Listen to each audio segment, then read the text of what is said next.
SSC की तैयारी कर रहे सभी स्टूडेंट्स का वेलकम है। आज हम ग्रामर का एक ऐसा टॉपिक समझने वाले हैं जो बहुत इंपॉर्टेंट है, डायरेक्ट और इनडायरेक्ट स्पीच। चलिए इसको एकदम आसान बनाते हैं। अक्सर स्टूडेंट्स को ना ये टॉपिक थोड़ा मुश्किल लगता है, सही कहा ना? लेकिन क्या आपको पता है कि ये टॉपिक बहुत ईजी है अगर आप बस एक फॉर्मूला याद रखते हो? और आज हम उसी सीक्रेट को अनलॉक करने वाले हैं। और ये रहा वो मैजिक फॉर्मूला RTPW। बस ये 4 लेटर्स याद कर लीजिए और I promise you direct indirect speech का कोई भी क्वेश्चन आपके लिए एकदम बच्चों का खेल बन जाएगा। तो सबसे पहले चलिए बेसिक्स क्लियर कर लेते हैं।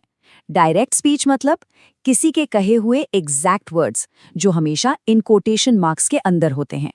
और इनडायरेक्ट स्पीच का मतलब है उन्हीं वर्ड्स को रिपोर्ट करना अपने शब्दों में बिना कोटेशन मार्क्स के। Simple right? तो चलिए अब इस RTPW फॉर्मूला को एक सिंपल 5 स्टेप मेथड में तोड़ते हैं। ये मेथड आपको हर क्वेश्चन को सही करने में हेल्प करेगा, गारंटीड। तो ये रहे वो 5 सिंपल स्टेप्स। ध्यान से सुनिएगा। स्टेप नंबर 1, कोट्स हटा दो। स्टेप 2, दैट ऐड करो। स्टेप 3, टेंस चेंज करना है। स्टेप 4, प्रोनाउन चेंज करना है। और फाइनली स्टेप 5, टाइम वर्ड्स को बदलना है। चलिए इसको एक एग्जाम्पल से समझते हैं। रेडी? हमारा एग्जाम्पल सेंटेंस है he said I am busy. अब हम अपने 5 स्टेप मेथड को इस सेंटेंस पर अप्लाई करेंगे और देखेंगे कि ये कैसे ट्रांसफॉर्म होता है। स्टेप 1, हमारे फॉर्मूला का R यानी रिमूव कोट्स। सबसे पहला काम कोटेशन मार्क्स को हटा देना है। तो अब हमारा सेंटेंस कैसा दिखता है? He said I am busy. Easy. Step 2 है दैट ऐड करना। ये रिपोर्टिंग वर्ब और रिपोर्टेड स्पीच को कनेक्ट करता है। तो सेंटेंस हो जाता है he said that I am busy. यहां तक सब ठीक है? आगे बढ़ते हैं। अब आता है सबसे इंपॉर्टेंट हिस्सा, स्टेप 3 और 4, हमारे फॉर्मूला का T और P।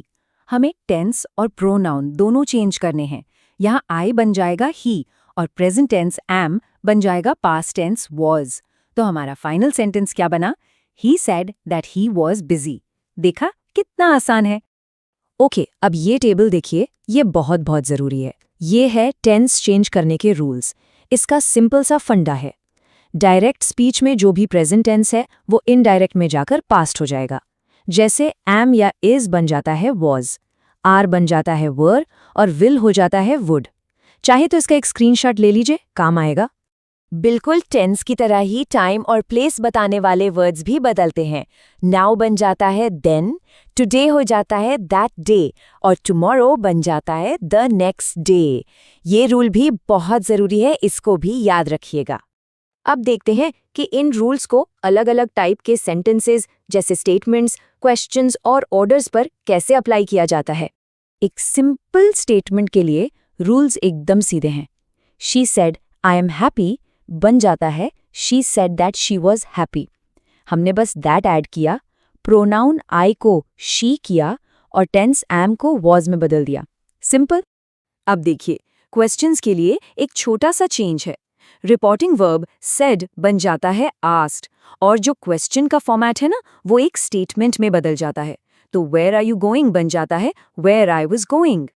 जब कोई ऑर्डर या रिक्वेस्ट हो तो सेड को टोल्ड या रिक्वेस्टेड में बदल देते हैं और हम वर्ब से पहले टू यूज करते हैं। जैसे क्लोज द डोर बन गया टू क्लोज द डोर।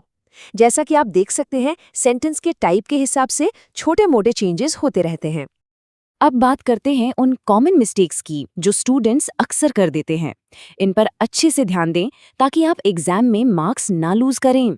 सबसे कॉमन मिस्टेक्स हैं टेंस चेंज ना करना, गलत प्रोनाउन यूज करना, स्टेटमेंट्स में दैट लगाना भूल जाना और सबसे इंपॉर्टेंट क्वेश्चन को क्वेश्चन के फॉर्मेट में ही रखना।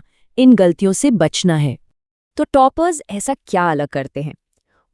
वो हमेशा reporting verb said, told, asked को ध्यान से चेक करते हैं। वो टेंस और प्रोनाउन चेंज को डबल चेक करते हैं और उनका फाइनल सेंटेंस हमेशा सिंपल और ग्रामेटिकली करेक्ट होता है। ये है टॉपर टिप्स। और अब सब कुछ याद रखने के लिए एक फाइनल सुपर मेमोरी ट्रिक। ये एग्जाम के टाइम आपके बहुत काम आएगी। बस इस एक लाइन को याद रखिए, no quotes, back tense, change words. मतलब कोट्स हटाओ, टेंस को पास्ट में ले जाओ यानी बैक ले जाओ, और बाकी के वर्ड्स जैसे प्रोनाउन, टाइम वर्ड्स उन्हें चेंज करो। ये पूरे प्रोसेस का समरी है। तो अब बताइए, क्या आप डायरेक्ट और इनडायरेक्ट स्पीच में फुल मार्क्स लाने के लिए तैयार हैं? इन मेथड से ये बिल्कुल पॉसिबल है। अगर आप इन स्टेप्स और ट्रिक्स को फॉलो करेंगे तो 2026 एसएससी एग्जाम में आपके फुल मार्क्स गारंटीड हैं। बस प्रैक्टिस करते रहिए और आप इस टॉपिक में मास्टर हो जाएंगे।